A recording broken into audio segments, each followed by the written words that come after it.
তো আমরা বিজ্ঞ আদালতে মামলার ব্যাকগ্রাউন্ড উপস্থাপন করি। বিজ্ঞ আদালত খুব গুরুত্বের সাথে এই মামলার কাগজপত্র এবং নথি পর্যালোচনা করে, চার্জশিট পর্যালোচনা করে মামলাটা বিচারিক পর্যায়ে নেওয়া যায় মর্মে আজকে আসামির বিরুদ্ধে অভিযোগ গঠন করে এবং যেহেতু আসামি আজকে বিজ্ঞ আদালতে অনুপস্থিত, সেহেতু তার জামিন বাতিলপূর্বক তার বিরুদ্ধে গ্রেফতারি পরোয়ানা জারি করা হয়। আচ্ছা, এই আসামি বাহিরে যেতে পারবে না। আসলে বিজ্ঞ আদালতের যদি কোনো আসামি যদি কোনো নিষেধাজ্ঞা থাকে, এক্ষেত্রে আসামির বিদেশ গমনে জটিলতা সৃষ্টি হয় বা যেতে পারে না। তো এই আসামির বিরুদ্ধে আসলে বিদেশ গমনের কোনো নিষেধাজ্ঞা স্পেসিফিক্যালি ছিল না। এই না থাকা অবস্থায় আমরা বিজ্ঞ নারী শিশু ট্রাইব্যুনাল ৭ ঢাকায় যে মামলাটা চলমান আছে 9-1 ধর্ষণ মামলাটা, ওই মামলাতেই আমরা একটা পিটিশন দিয়েছিলাম যে আসামি দেশ ত্যাগের একটা সম্ভাবনা আছে মর্মে। তো বিজ্ঞ আদালত ওই পিটিশনটা নথিভুক্ত করে রেখেছিলেন এবং আসামিকে রিড করেছিলেন এবং মৌখিকভাবে নির্দেশনা দিয়েছিলেন যে আপনি দেশ ত্যাগ করবেন কিনা। তখন সে স্বীকার করেছিল সে একটা বিজনেস পারপাস চায়না যাওয়ার একটা পরিকল্পনা তার আছে।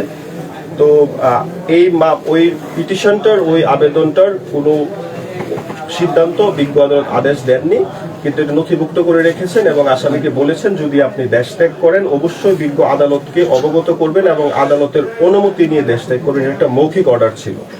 তো বিজ্ঞ নারী শিশুর ট্রাইব্যুনালের যে অর্ডার, আসামি দেশ ত্যাগ করে আসলে ওই আদালতের যে আদেশ, এই আদেশটাকে সে ভায়োলেশন করেছে। সে বাইরে থেকে আসুক বা সে বাইরে থেকে না আসুক, সে কোনো জায়গাতেই থাকুক না কেন, আমার চাওয়া হচ্ছে যে আমার বিচারটা আমি যেন ন্যায় বিচার পাই।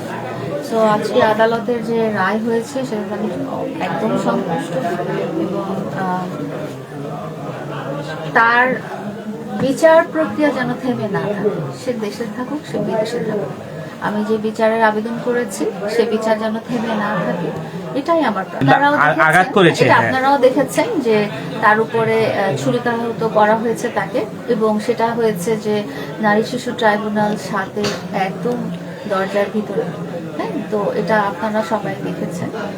তো এত বেশি অপরাধমূলক কর্মকাণ্ড, হ্যাঁ, এটা এত বেশি হয়ে গেছে, সে এত বেশি অ্যারোগেন্ট হয়ে গেছে, তাকে তো আসলে থামাতেই হবে। সেটার জন্য আমরা বিচার প্রার্থনা করছি। এটা হচ্ছে আসলে ওই ঘটনার যে ভিকটিম, এটা ওই যে এজলাসের সামনে ঘটেছে, ঘটার সময় ওই ভিকটিম দৌড়ে এসে আসলে এজলাসে বিজ্ঞ আদালত চলমান অবস্থায় বিচারকের কাছে সে বিচার প্রার্থী হয়েছে এবং আদালত তৎক্ষণাৎ তৃতীয় পক্ষের মাধ্যমে তাকে মেডিকেলে ট্রিটমেন্টের জন্য পাঠিয়েছে। তো ট্রিটমেন্ট শেষ করে সে আবারও বিজ্ঞ আদালতে এসে আর স্টেটমেন্ট দিয়েছে। আসলে আমার বাদিনীর সাথে সে কোর্টে এসেছে ঠিক, কিন্তু এটা তো একটা ইন্ডিভিজুয়াল অফেন্স।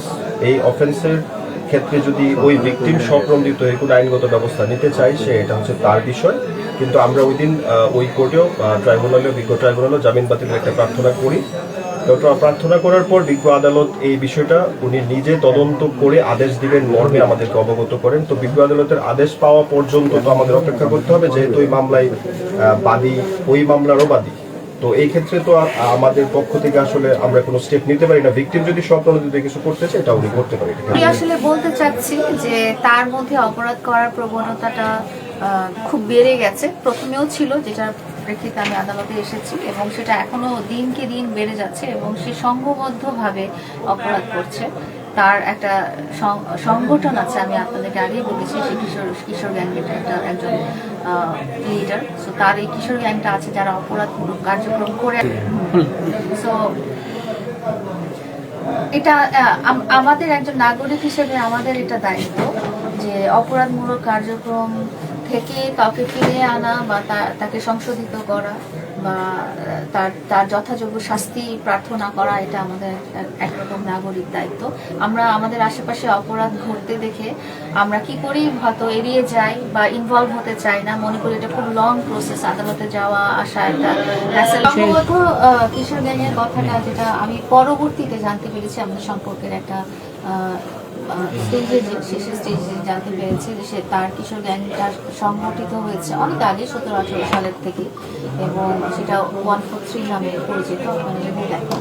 তো আমার সাথে আমরা যখন একসাথে বসবাস করেছি তখন আমি তাকে সমস্ত খারাপ বিষয়গুলো থেকে দূরে রাখার চেষ্টা করতাম এবং তাকে সমস্ত খারাপ অভ্যাসগুলো থেকে, খারাপ সঙ্গ থেকে সরিয়ে এনে একটা ভালো জীবনযাপন দেওয়ার চেষ্টা করেছি।